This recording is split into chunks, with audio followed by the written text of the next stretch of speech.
But first, how many of you out there are 100 years old? More than you might think.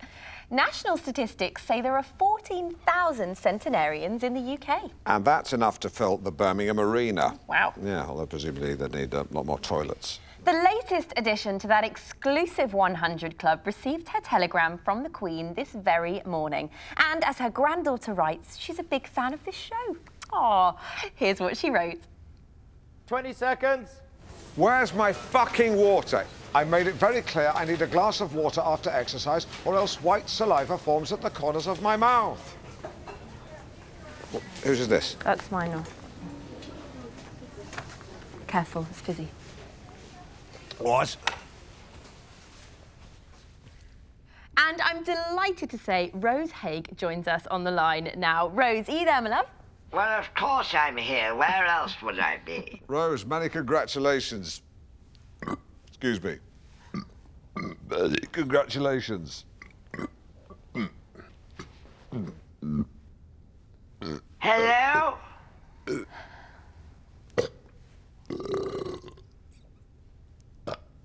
There we go. Rose, can you tell us where... No, leave it here. Here.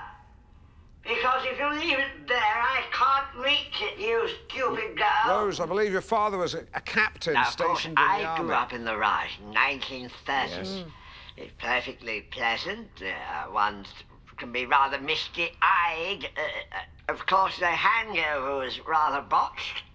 Mountbatten did what he could, poor old Dickie, Ratchet. That's lovely. I was just wondering about the secret to your old age. I'm talking, young man.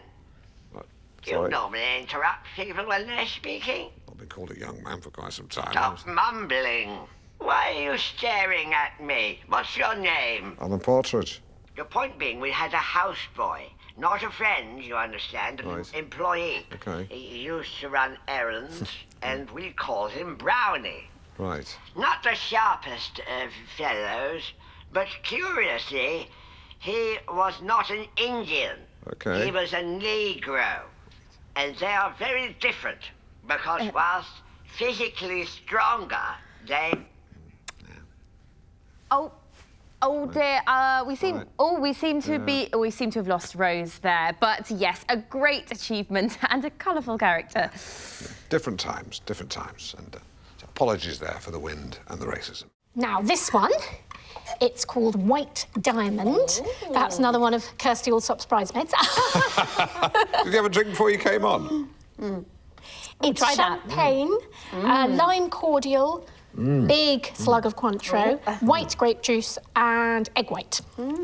Like poached egg. Oh, no, it's raw. For God's sake, Rosie. What? You can't eat raw egg. It's a raw egg, No, Rosie. it's a common ingredient. Sorry, just a disclaimer, please don't try this at home. Rosie's attempted it here, but in controlled conditions with first aiders on hand. Please cook your eggs. Be safe.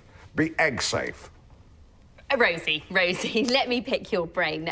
Because me and my mum, we always go to Queen's for the tennis. Like this one. The first cocktail afternoon of the summer. What would you make for that? It'd have to be a rosemary champagne fizz. So gin, grapefruit, and champagne. It's English, it's fun, it's summer. Those are the new cocktails, but what about the classics? Rosie, what do you think is the most popular cocktail in Britain? Espresso martini. Alan, what do you think? Mine's gone blank. Shandy. Well, we hit the streets of Nottingham to find out which came out on top. And we're off. That was great. Oh, really, it's okay. Smells of stuffing. Oh, it's you. Just to say, I've looked into the annual report, and it turns out Jenny earns slightly more than you. Okay. It's to do with the way the deal is structured. It's an accounting quirk. Okay. It's only about £200, but it just means she's higher than you in the list of the BBC's best paid presenters. Okay. Are you okay? Okay, I'm okay. So you're in a bit of a pickle. You want more, but you don't want to complain because women have got a bit big for their boots. Yeah, all right, Lynn, that's for the car, but thanks for the intel. Have a white sparkle. Okay, places, people. You like egg, don't you? And we're back in 5, 4, So there we have it. The mojito is Britain's favourite cocktail. And Rosie, you're making us one to end the show. I am. Now, the secret to a good mojito is not to overdo the mint. So, it's lime juice, sugar, a little mint, they're already in the shaker. Go on, make it then. And, yes, a handful of ice and a good slug of rum. Oh, I love rum. And then you give it a good shake.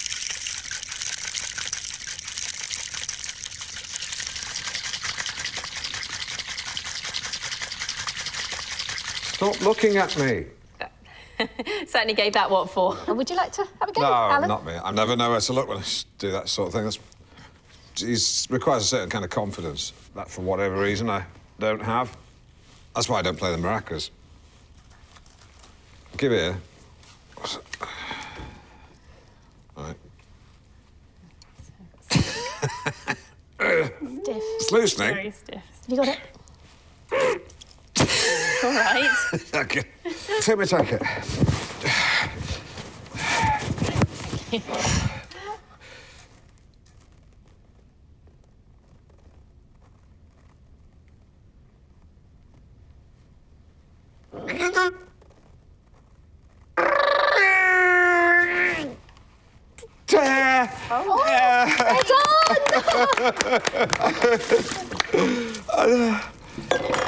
I don't know why I did that. Rosie, thank you very much for joining us. That was great. It was great. It was really great. What are you doing with my jacket?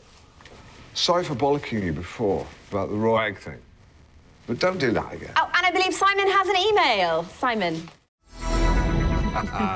Good evening. Good evening and welcome to This Time with me, Jenny Gresham, and the man I am delighted, no, tickled pink, to announce is my new permanent co-host, Alan Partridge. I'd like to tickle you pink. Tickle you pink. So, end of an era, start of a new one. Thank you. So many messages, the vast majority being positive. Also had a great meeting with the team. Had a few drinks, a few canapes, said a few words. You respect me, I'll respect you. It's as simple as that. It was a good atmosphere, yeah. Now, plenty in store tonight. First, it's National Teenage Week. So every day we've been focusing on a different aspect of teenage life and getting down with Britain's youth. Oh, yeah. Take a look. What's up? And we're off. Yeah. Now, very quickly, now we're co-hosting, we should probably meet at mine for a lasagna once a week. You know, just to get to know each other, foster a bit of rapport. Doesn't have to be lasagna. It could be fish and chips on the cenotaph with a couple of cans. Okay, lovely. Yeah, I think Good. it's a great idea. Thank you. All right. No, it's good. And you're right about the chemistry. It's all about the chemistry. Good, great. I feel like the audience can just smell insincerity. Absolutely. It's like an animal instinct. It is an animal instinct. Have you ever seen Noel Edmonds talk to contestants? They won't let cats in the studio because they start to hiss. Yeah. Well, look, I think it would be fun because it will give us a chance to air any concerns, any quibbles, and it'll be great. This is Dale. Oh, hi, Dale. I'm Jenny. Nice to meet you. What do you mean quibbles? What do you mean? I'll tell you later. You can't do that. Tell me now. You can't do that. Tell me. All right, fine. It's your diction. Thank you. Welcome back. Tomorrow, our focus is on teenage angst and the troubling issue of self-harm. Well, that's a tough issue, actually. The closest I've ever come to self-harm, I guess, would be I used to pluck nasal hairs when I was angry with myself after a show had gone badly. Sometimes poke my skin with one. I think that would make a good sword for an ant. But today, we look at youth unemployment, a trend that has caused particular decay among Scottish inner cities. And yet I know, anecdotally, from friends with large gardens, that Scottish people can make great workers. It's a shame. We're joined on the sofa by Dale Daniels, himself long-term unemployed, who now campaigns to improve prospects for Scottish youth. Dale, thanks for joining us. Welcome. Aye. Now, you're furious, aren't you? Even for a Scot. Well, so should everyone be, huh?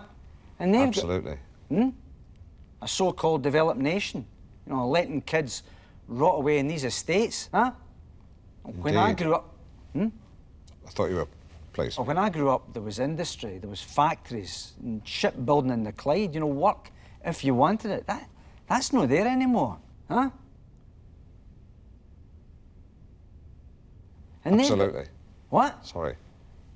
So what happens? You know, I mean, kids fall into a cycle of crime and we lay the blame at them. But we did that, huh? You don't agree? No, I do. So how do we get out of this vicious cycle? Is it education, training? Aye, but it's bigger than that, eh? Eh. It's, you know, it's about seeing the world from, well, from their point of view, huh? No. You know, we closed down Sure Start and football pitches and youth centres, and you wonder why the kids getting into bother, huh? Yeah. I mean, I don't know if you have any kids, huh? Huh? Yeah. Huh. Well, I've got a 13-year-old, yeah, and that's why I'm saying to the government, all you're doing is building problems for the future, huh? It's amazing, because weirdly, what you're saying actually makes sense. Eh? Aye. Aye. Good. Good. Jenny. Well, thank you so much, Dale Daniels. Finding the time to stay in shape isn't easy. I donned my sweatbands and leotard to find out how one street in Walsall are getting in shape. Less morning has broken, more morning has soaken, since every morning I have soaken or soaked my bed with perspiration. For this is the night sweats. This is the amount of sweat squeezed from the pillow of an ordinary sleeper. It's empty. This is the amount of sweat squeezed from my sheets after they were passed through a mangle. For I have the night sweats. But it's not just sweat I'm lying in, it's shame. I'm tired of waking up twizzled in damp duvet. Something needs to change. Gate. So I've come to the blandly named West Sussex Sleep Clinic. After filling in a needlessly detailed questionnaire, it was time for Jim Jams and watery squash. These are my co-sleepers. Hi, Janet. They are amongst the worst sleepers in Britain. They are absolutely hopeless at it. But the chinwag over a glass of squash reminds us that we're not suffering alone. But our collective lack of sleep has rendered us all pretty irritable. Malcolm, though, in the green sweater, thinks he's the bee's knees when he's not. Janet seems to think we want to know all about her. And Paul, Stripey Paul, is sad because he's got a dead dog. I'm going to make my excuses before someone gets chinned. Back in my room, with my head sporting more cables and lights than my assistant's modem, I was ready. And so to sleep, perchance to sweat. Fascinating stuff, and I'm joined by the clinic's sleep disorder consultant, Dr. Susan Lyle. Hello. Hello. Hello? You took a peep at my sleep. What did you reap? Okay, so yes, reviewing that night, so we can see that you were really quite restless, yeah, and quite fidgety here as well, but that's really very common, especially with light sleepers. It's really the brain's reluctance to enter into sleep mode. Busy. But it's also a sign of stress and anxiety as well, which we know can be a key cause of heavy nighttime perspiration. I'm just going to spool on. There's a moment coming up here which is something I think you should see, because what happens around about 1:30 is you enter something called stage 4 of NREM, and it seems that the cause of your night sweats is actually a different condition. What? I think what we're seeing here is parvor nocturnus, or night terrors. Oh my God. The last time my legs flailed like that was in a tent during an altercation with what I can only describe as a very big bee. So what sort of thing do you have nightmares about? What scares you? So you've not been involved in anything traumatic or upsetting? I recently abseiled down the side of the Shard for charity. What? When? Or was that a dream? I was doing it for the RSPCA, so yeah, so That yeah, would it have been a dream. Must yeah, have been a yeah. dream. It's very disturbing. Don't want to talk about him anymore. Tell me about you. You work at the clinic where I went, but I didn't see you. Oh, no, but I could see you on the monitor. Well, I've worked there for 12 years, so yes, I've watched thousands of people sleeping. Right, and do you enjoy it? Yes, I love it. It's very rewarding. Right, and why? Well, something about observing patients as they sleep. I feel like I'm a guardian angel, you know, watching over them, protecting them. But how are you protecting them? Well, in that they're in my charge, so I could harm them, but I choose not to. So I suppose in that regard I'm protecting them from the darker side of human nature that is within us all. Susan, great having you on the show. I don't have any more questions. Simon, do you? No. Good. I'm going to let you go. I'm happy to talk Nah. more. You don't want me to stay for the phone? Nah. Instead, let's talk to viewers and ask, what do you dream about? The lines are open, so tell us what you ponder in the land of Nod.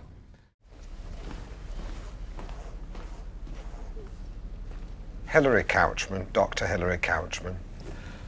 How long have humans been swearing?